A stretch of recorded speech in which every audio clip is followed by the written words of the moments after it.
அனைவருக்கும் வணக்கம். இந்த காணொலியில் நம்ம என்ன பார்க்க போகிறோம் அப்படின்னா, டிஎன்பிஎஸ்சி கணக்குகள் அதை பற்றி தான் பார்க்க போகிறோம். அதில் என்ன பகுதி எப்படி பார்க்க போகிறோம் அப்படின்னா, லாபம் மற்றும் நஷ்டம் அப்படிங்கிறத பற்றி தான் இந்த காணொலியில் நம்ம பார்க்க போகிறோம். இப்போ அடிப்படை சூத்திரங்கள் என்னென்ன அப்படின்னு பார்த்தீங்கன்னா, அடக்க விலை அப்படிங்கிறது 100%. விற்பனை விலை அதை எப்படி கண்டுபிடிக்கிறது அப்படின்னா, அடக்க விலை ப்ளஸ் லாபம் அது ஒன்று. இன்னொன்று எப்படின்னா, அடக்க விலை மைனஸ் நஷ்டம், இது இன்னொரு வகை.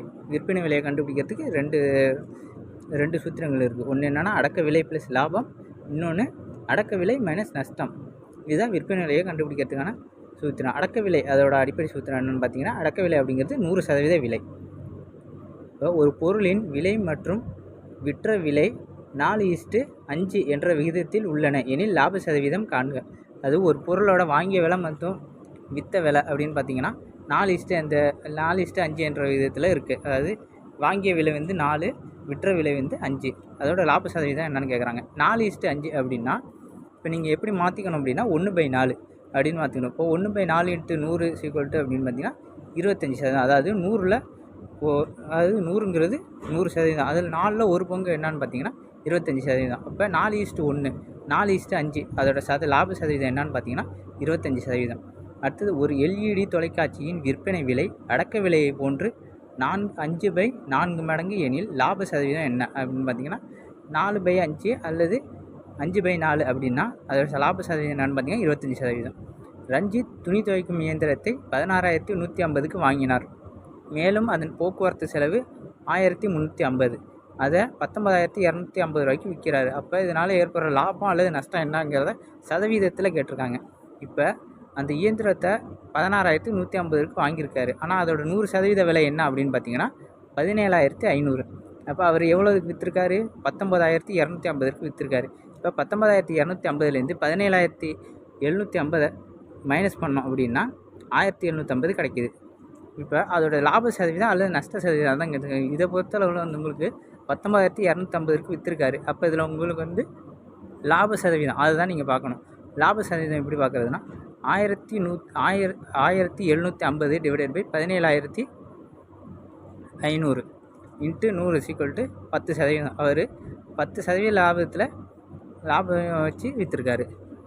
இப்போ அடுத்தது என்ன அப்படின்னு பார்த்தீங்கன்னா, குறள்மதி 20% தள்ளுபடியுடன் ரெயின்கோட்டை வாங்கி ரூ. 25 சேமித்தார் எனில் ரெயின்கோட்டின் விலை என்ன? அது 20% டிஸ்கவுண்ட்டில் ஒரு ரெயின்கோட்டை வாங்கியிருக்காங்க. இதனால் அவங்களுக்கு எவ்வளோ சேவ் பண்ணியிருக்காங்க அப்படின்னு பார்த்தீங்கன்னா 25 ரூபா சேவ் பண்ணியிருக்காங்க. அப்போ ரெயின்கோட்டோட விலை என்ன அப்படின்னு கேட்டிருக்காங்க. ரெயின்கோட்டோட விலை என்ன? இப்போ 20% டிஸ்கவுண்ட்டில் அவங்க பெற்றிருக்க விலை எவ்வளோ அப்படின்னு பார்த்தீங்கன்னா 25. அப்போ 100% என்ன அப்படின்னா 100 டிவைடட் பை 20 × 25 = 125. அந்த ரெயின்கோட்டோட விலை என்ன அப்படின்னு பார்த்தீங்கன்னா 125. ஒரு ஒலிபெருக்கியை 768க்கு விற்றால் 20% நஷ்டம் ஏற்படுகிறது. 20% லாபம் கிடைக்க ஒலிபெருக்கியை அவர் என்ன விலைக்கு விற்க வேண்டும்? அதாவது ஒரு மைக்கை வந்து அவர் 768க்கு விற்கிறாங்க. அதில் 20% நஷ்டம் ஏற்படுது.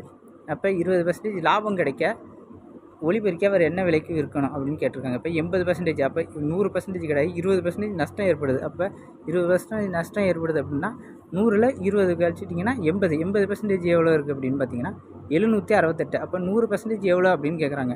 120 டிவைடட் பை 80 × 768 = 1,152. அவர் 1,152க்கு விற்றாதான் அவருக்கு நஷ்டம் இல்லாமல் லாபம் ஏற்படும். ஒரு மெத்தையின் குறித்த விலை 7,500. இதற்கு 2 தள்ளுபடிகள் 10% மற்றும் 20% வழங்கப்பட்டால் வாடிக்கையாளர் செலுத்த வேண்டிய தொகையை காண்க. அதாவது ஒரு மெத்தையோட விலை 7,500 ரூபா. முதல்ல அதுக்கு வந்து கொடுக்குற டிஸ்கவுண்ட் என்னன்னு பார்த்தீங்கன்னா 10% கொடுக்குறாங்க. அதுக்கப்புறம் இன்னொரு 20% கொடுக்குறாங்க. அப்போ வாடிக்கையாளர் செலுத்த வேண்டிய தொகை என்ன அப்படின்னு கேட்குறாங்க. இப்போ 7,500லேருந்து நம்ம 10% டிஸ்கவுண்ட்டில் எவ்வளோ கிடைக்கும் அப்படின்னு பார்த்தீங்கன்னா 7,500 × 10 டிவைடட் பை 100 = 750. 750 ரூபா கிடைக்கிது. இப்போ 7,500லேருந்து 750 கழிச்சிங்கன்னா உங்களுக்கு 6,750 கிடைக்கிது. அது ஃபஸ்ட்டு 10% டிஸ்கவுண்ட் கொடுக்குறாங்களா? இப்போ டிஸ்கவுண்ட் கொடுக்குறப்ப 7,500லேருந்து 6,750 ரூபா கிடைக்கிது. 10 டிஸ்கவுண்ட்டு 10% டிஸ்கவுண்ட்டில். இப்போ அதுலேருந்து தான் 20% டிஸ்கவுண்ட் கொடுத்தா அதுலேருந்து எவ்வளோ வரும் அப்படிங்கிறது. 6,750 × 20/100 = 1350. அதாவது 650ல் அதாவது 6750ல் 20% டிஸ்கவுண்ட் கொடுக்குறாங்க. அப்போ நமக்கு எவ்வளோ அமௌண்ட் கிடைக்கிது? 1350 கிடைக்கிது. இந்த 1350 தான் 1750லேருந்து கழிக்கணும். இப்போ கழிக்கிறப்ப நமக்கு எவ்வளோ வருது? 5400 வருது. அப்போ வாடிக்கையாளர் செலுத்த வேண்டிய மொத்த தொகை எவ்வளோ அப்படின்னு பார்த்தீங்கன்னா 5400. இதுதான் அவங்க செலுத்த வேண்டிய மொத்த தொகை. அடுத்தது வந்து 25 கை கடிகாரத்தின் அடக்க விலை 20 கை கடிகாரங்களின் விற்பனை விலைக்கு சமம் எனில் லாபம் அல்லது நஷ்ட சதவீதத்தை காண்க. அதாவது 25 கடிகாரத்தின் அடக்க விலை 20 கை கடிகாரங்களின் விற்பனை விலைக்கு சமம் எனில் லாபம் அல்லது நஷ்ட சதவீதத்தை கேட்டுருங்க. அடக்க விலை அப்படின்னா என்ன அப்படின்னா 100%. ஏற்கனவே நம்ம பார்த்துருக்கோமா? விற்பனை விலை அப்படிங்கிறது எப்படி வரும்? அடக்க விலை ப்ளஸ் லாபம் அல்லது அடக்க விலை மைனஸ் நஷ்டம். இதுதான் நம்ம இந்த கணக்கில் பார்க்க போகிறோம். இப்போ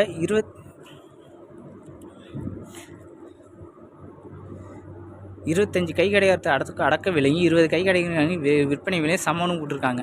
இல்லை லாபமாக நஷ்டமாங்கிறத நம்ம இப்போ கண்டுபிடிக்கணும். இப்போ 2500 மைனஸ், அதாவது இது எப்படின்னா ஒரு கடிகாரத்தை விட 100 ரூபா அப்படின்னு வச்சுக்குவோம். இப்போ 100 ரூபா அப்படின்னா 2500 மைனஸ் 2000 டிவைடட் பை 2000 = எவ்வளோ வருது? 500 டிவைடட் பை 2000 = 1/4. 1/4 அப்படின்னாலே 25% தான். அப்போ நமக்கு கிடைக்கிற சதவீதம் எவ்வளவு? அது இது வந்து நஷ்ட சதவீதம் வரும். ஏன்னா 25 கை கடிகாரத்து இல்லை, இது உங்களுக்கு எப்படி வரும்னா லாப சதவீதத்து தான் வரும். அது 25 கடிகாரத்தின் அடக்க விலையும் 20 கை கடிகாரங்களின் விற்பனை விலையும் சமம். அப்படிங்கிறப்ப இது உங்களுக்கு வந்து லாப சதவீதம் தான் வரும். 25% லாபத்தில் தான் வருது உங்களுக்கு. 2 பொருட்கள் 15, அதாவது 2 பொருட்கள் 15 ரூபா அப்படின்னு சொல்லி சில பொருட்களை வாங்குகிறாங்க. அதை 3 பொருட்கள் 25 அப்படிங்கிற விதத்தில் விற்கப்பட்டன எனில் லாப சதவீதத்தை காண்க. இதில் உள்ள லாப சதவீதம் எவ்வளோ வருது அப்படிங்கிறத பார்க்கணும். அதாவது 2 பொருள் 15 ரூபான்னு வாங்கி 3 பொருள் 25 ரூபான்னு விற்கிறாங்க. இதில் லாப சதவீதம் என்ன அப்படிங்கிறத நம்ம இந்த கணக்கில் பார்க்கலாம். இப்போ 2/3 × 15/25. அது என்ன 2/3 அப்படின்னா 2/3 அப்படிங்கிறது 2 பொருட்கள் பை 3 பொருட்கள் இன்ட்டு 15/25. 15 அப்படிங்கிறதும் விலை தான், 25 விலை தான். இப்போ 45 மைனஸ் 50 டிவைடட் பை 45 = 5/45 = 1/9 = 11.11%. இதுதான் உங்களுக்கு கிடைக்கிற லாப சதவீதம்.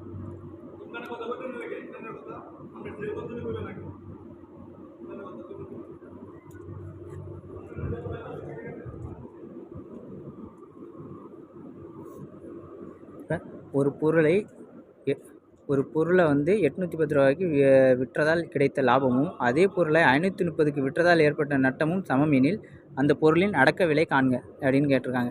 இப்போ 810 மைனஸ் சிபி = சிபி மைனஸ் 530 = 1340.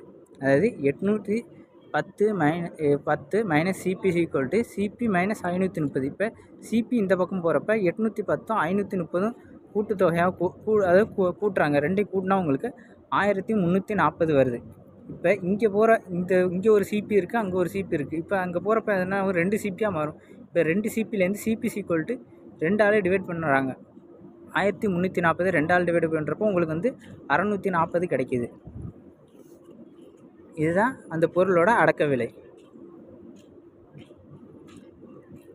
இப்போ அடுத்தது என்னென்னா, வர்த்தகர் ஒருவர் ஒரு தண்ணீர் கொதிகலனை 18% சரக்கு மற்றும் சேவை வரியுடன் சேர்த்து 502க்கு விற்றார். தண்ணீர் கொதிகலனின் குறித்த விலை மற்றும் சேவை வரி காண்க. அதாவது 116, அதாவது ஒரு தண்ணீர் கொதிகலனை வந்து 18% சரக்கு மற்றும் சேவை வரியுடன் சேர்த்து 10,502க்கு வாங்குறாரு. அதாவது 118% அப்படிங்கிறது தான் 10,502. அப்போ அதில் உள்ள 100% என்ன அப்படின்னு பார்த்தோம்னா 100 டிவைடட் பை 18 இன்ட்டு 10,502. அப்போ அதோட விலை என்ன அப்படின்னு பார்த்தீங்கன்னா 8,090. அதுக்கு அவர் செலுத்துகிற வரி என்ன அப்படின்னு பார்த்தீங்கன்னா வரி = 10,502 மைனஸ் 8,900 = 1,602 ரூபா அவர் வரியாக செலுத்துகிறாரு. இப்போ அடுத்தது என்ன அப்படின்னு பார்த்தீங்கன்னா, அடுத்த கேள்வி, ஒரு குடும்பம் உணவகம் ஒன்றுக்கு சென்று உணவுக்காக 350 செலவிட்டு கூடுதலாக சரக்கு மற்றும் சேவை வரியாக 5% செலுத்தியது எனில் மத்திய மற்றும் மாநில சரக்கு சேவை வரியை காண்க. தீர்வு 5/100 × 350 17.5. மத்திய மற்றும் மாநில வரி தனித்தனியாக 17.5/2. அதாவது ஒரு குடும்பம் உணவகத்துக்கு சென்று உணவுக்காக 350 ரூபா செலவு பண்ணியிருக்காங்க. அதுக்கு 5% கூடுதலாக செலுத்திருக்காங்க. அப்போ அதோட 5% என்ன? 350 5% என்ன அப்படின்னு பார்த்தீங்கன்னா 17.5. இதுதான் அவங்க செலுத்தின கூடுதல் வரி. இதை ரெண்டு சேர்த்து தான் 5% அப்படின்னு சொல்கிறாங்க. அப்போ அதை 2ஆல் டிவைடட் பண்ணிங்கன்னா உங்களுக்கு வந்து 8.75 அப்படிங்கிறது கிடைக்கும். இதுதான் அவங்க செலுத்தின மத்திய மற்றும் மாநில சரக்கு சேவை வரி. இந்த காணொலியில் உங்களுக்கு ஏதாவது சந்தேகம் இருந்தால் மறக்காமல் கமெண்ட் செக்ஷனில் கமெண்ட் பண்ணுங்கள். மறக்காமல் நம்ம சேனலை சப்ஸ்கிரைப் பண்ணுங்கள். நன்றி, வணக்கம்.